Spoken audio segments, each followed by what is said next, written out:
नमस्कार दोस्तों, कैसे हैं आप सब लोग। उम्मीद करता हूं स्वस्थ होंगे, व्यस्त होंगे, जबरदस्त होंगे।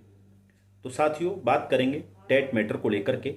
आप सभी जानते हैं माननीय सर्वोच्च न्यायालय के 1 सितंबर 2025 के निर्णय को लेकर के हमारे जो देश भर के लाखों शिक्षक हैं वो कहीं ना कहीं पूरी तरह तनाव में जी रहे हैं कि कल उनकी नौकरी रहेगी या नहीं रहेगी, उनको टेट से राहत मिलेगी या नहीं मिलेगी। इस मुद्दे पर जो मुख्य सवाल इस समय जो बने हुए हैं हमारे शिक्षक साथियों के बीच में, और कहीं ना कहीं हम भी उन सवालों को मुख्य मानते हैं, तो उन पर आज चर्चा करेंगे। जैसा कि आप थंबनेल में देख रहे हैं, पहला सवाल हमारा यही है कि जो पुनर्विचार याचिका डाली गई हैं माननीय सर्वोच्च न्यायालय में 1 सितंबर 2025 के निर्णय को लेकर के, तो उन पुनर्विचार याचिकाओं पर सुनवाई कब तक हो रही है, कब होगी। दूसरे सवाल की हम बात करें तो दूसरा मुख्य सवाल ये है कि त्रिपुरा वाला जो मामला है टेट को लेकर के, जो त्रिपुरा वाला मामला है उसका स्टेटस क्या है, उसमें अभी तक क्या कुछ हो चुका है और उसकी सुनवाई कब हो रही है। तीसरे मुख्य सवाल की हम बात करें तो जो महासंघ की तरफ से जो याचिका डाली गई है माननीय सर्वोच्च न्यायालय में, आरटीई एक्ट के जो अमेंडमेंट है उसको चैलेंज करते हुए, आरटीई एक्ट को चैलेंज करते हुए, और माननीय सर्वोच्च न्यायालय के 1 सितंबर का जो निर्णय है उसका भी उसमें जिक्र किया गया है। तो उस याचिका में आखिर अब कब सुनवाई हो रही है और उस याचिका से कितनी संभावनाएं बनती हैं, इस पर भी बात होगी। बात करें चौथा और महत्वपूर्ण सवाल ये है कि आपने देखा जो शीतकालीन सत्र में संसद के माननीय सांसद गणों ने जो टेट की बात को मजबूती के साथ, पूरे हाहुल्ले के साथ, पूरी गर्मजोशी के साथ सदन में उठाया, तो आखिर उसका निष्कर्ष क्या निकला है, इस पर भी इस वीडियो के माध्यम से आप लोगों के साथ चर्चा होगी। निवेदन है वीडियो को बिना स्किप किए लास्ट तक देखें। साथ ही निवेदन है उन सभी साथियों से जो चैनल पर पहली बार विजिट कर रहे हैं या कहीं ना कहीं लगातार विजिट कर रहे हैं लेकिन चैनल को अभी सब्सक्राइब नहीं किया हुआ है, तो निवेदन है वीडियो को अपने दूसरे साथियों तक साझा करते हुए चैनल को अभी के अभी सब्सक्राइब कर लें। बेल आइकन को हिट करना बिल्कुल ना भूलें, ताकि इस संबंध में जो भी अपडेट हों, जो भी ताज़ा न्यूज़ हो, वो आप तक पहुंचती रहे। तो साथियों, शुरू करते हैं। जैसा कि आप सभी जानते हैं कि 1 सितंबर 2025 को माननीय सर्वोच्च न्यायालय ने एक ऐसा निर्णय दिया जिससे देश भर के लाखों जो शिक्षक हैं उन पर जो है उनकी सर्विस की सुरक्षा पर खतरा आ गया, सर्विस पर खतरा आ गया। वो लगातार तनाव में जी रहे हैं कि उनकी नौकरी कल रहेगी या नहीं रहेगी। 20-20, 25-25 साल सेवाएं देने के बाद शिक्षक जो हैं आज इस मोड़ पर आकर खड़े हुए हैं कि उन्हें पता नहीं कि उनकी आने वाले कल में नौकरी रहेगी या नहीं रहेगी।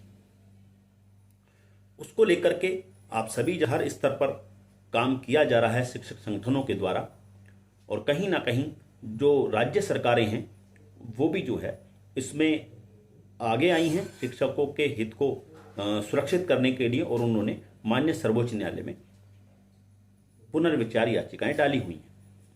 ये अलग बात है कि इस बात को लेकर के जो सरकारें हैं वो कितनी सीरियस हैं, ये अपने आप में एक सवाल खड़ा करता है, क्योंकि अभी तक किसी भी पुनर्विचार याचिका में जो भी सरकारों के द्वारा डाली गई है, चाहे वो उत्तर प्रदेश की याचिका हो, चाहे वो उत्तराखंड की याचिका हो, चाहे वो तमिलनाडु की हो, यानी कि जितने भी राज्यों की तरफ से पुनर्विचार याचिकाएं डाली गई हैं लगभग सभी की में डिफेक्ट हैं।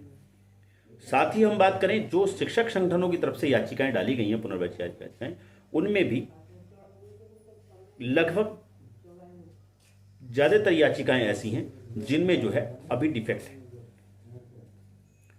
तो पहला प्रश्न हमारा यही है कि आखिर जो पुनर्विचार याचिकाएं हैं उनमें सुनवाई कब तक होगी। तो देखिए, स्पष्ट सी बात है, जब तक कोई केस डिफेक्ट फ्री नहीं होता तब तक उसमें कोई भी सुनवाई की डेट या सुनवाई की कार्रवाई नहीं होती, कोई डेट नहीं मिलती, कोई उसका सुनवाई का मामला नहीं होता। क्योंकि याचिका तभी आपकी पूर्ण मानी जाएगी जब उससे सारे डिफेक्ट हट जाएंगे, सारे डिफेक्ट उसके पूरे कर दिए जाते हैं।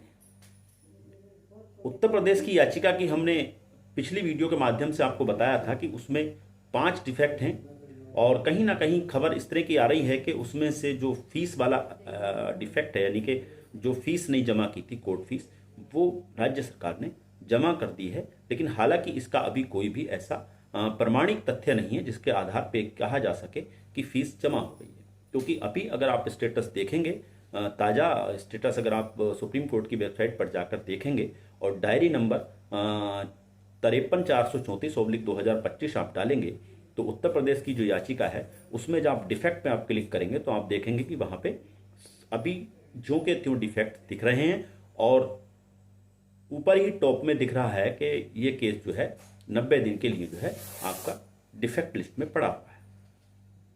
इसी तरह से आप उत्तराखंड की याचिका को देखेंगे, वो भी डिफेक्ट फ्री नहीं है, उसमें भी आप स्टेटस पे देखेंगे तो वहां भी वो डिफेक्ट लिस्ट में पड़ा हुआ है। और किसी राज्य की भी आप देखेंगे तो लगभग सभी राज्यों की स्थितियां यही हैं कि अभी किसी भी याचिका में डिफेक्ट फ्री को नहीं किया गया है, और जब तक ये डिफेक्ट फ्री नहीं होंगी याचिकाएं, तब तक इनमें किसी भी हाल में कोई सुनवाई नहीं हो सकती।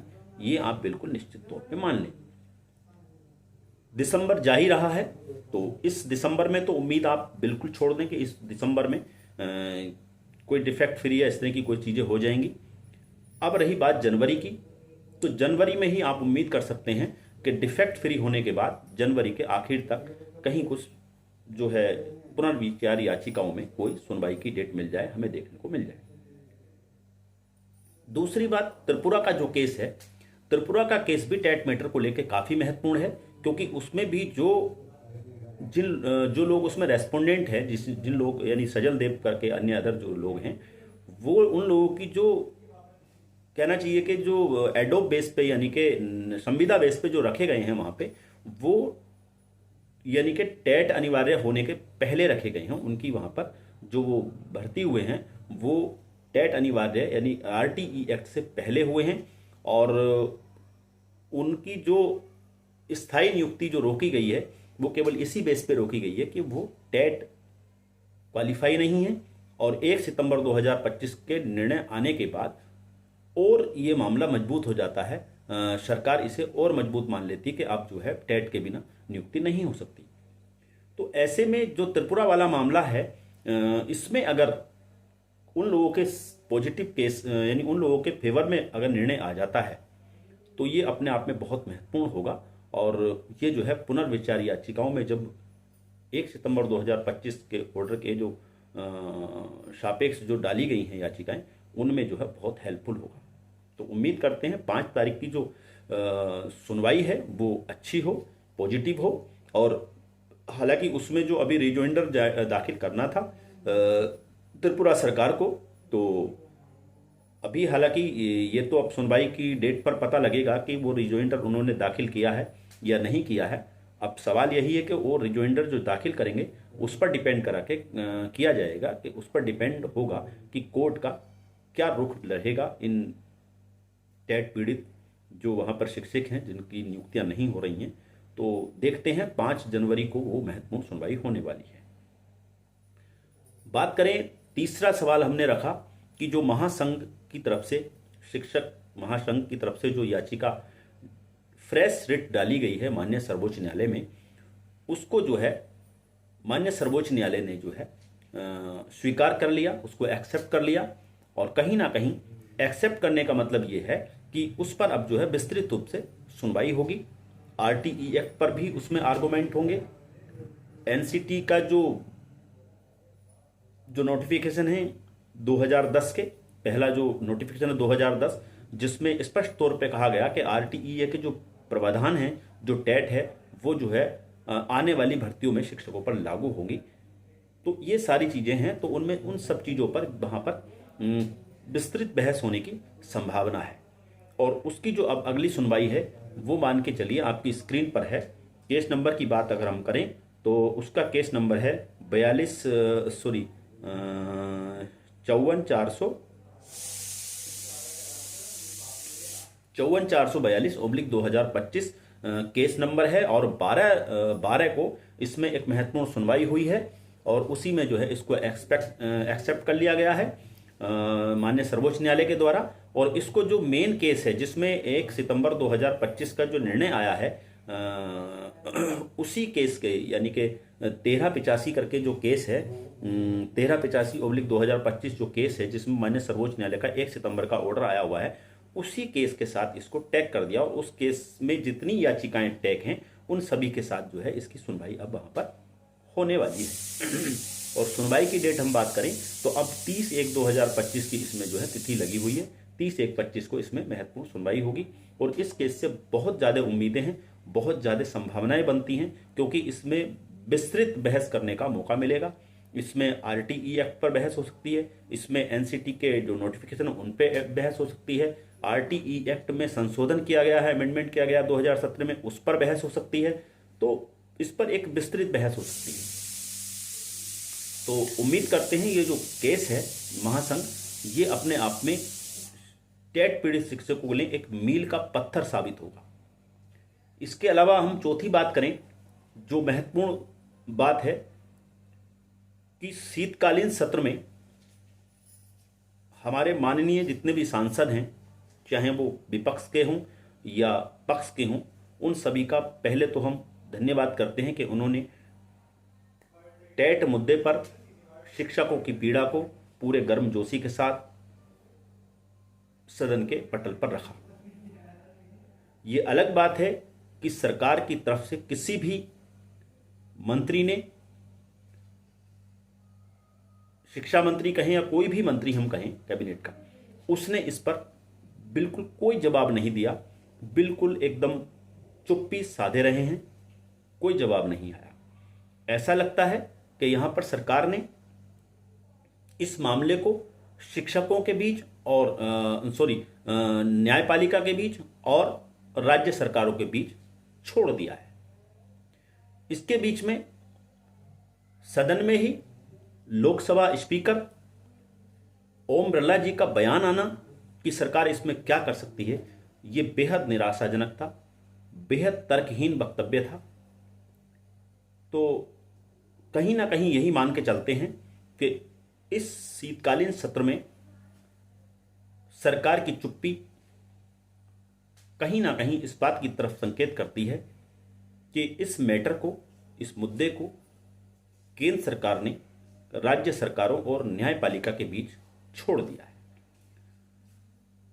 अब आगे बजट सत्र आएगा तो हम तो निवेदन करते हैं उन सभी सांसदों से कि जिस तरीके से उन्होंने इस शीतकालीन सत्र में इस मुद्दे को गर्मजोशी के साथ रखा, वो बजट सत्र में भी प्रश्नकाल के दौरान, प्रश्नोत्तर समय में इस मुद्दे को उठाएं ताकि शिक्षकों की पीड़ा से उनको राहत मिल सके। तो साथियों, ये 4 सवाल थे जिन पर आप लोगों के साथ चर्चा हुई। आगे जो भी अपडेट होगा, कोई नया इंप्रूवमेंट होगा, उसको लेकर के फिर आपके बीच उपस्थित रहूंगा। तब तक के लिए साथियों, नमस्कार। आपका दिन बहुत बहुत शुभ।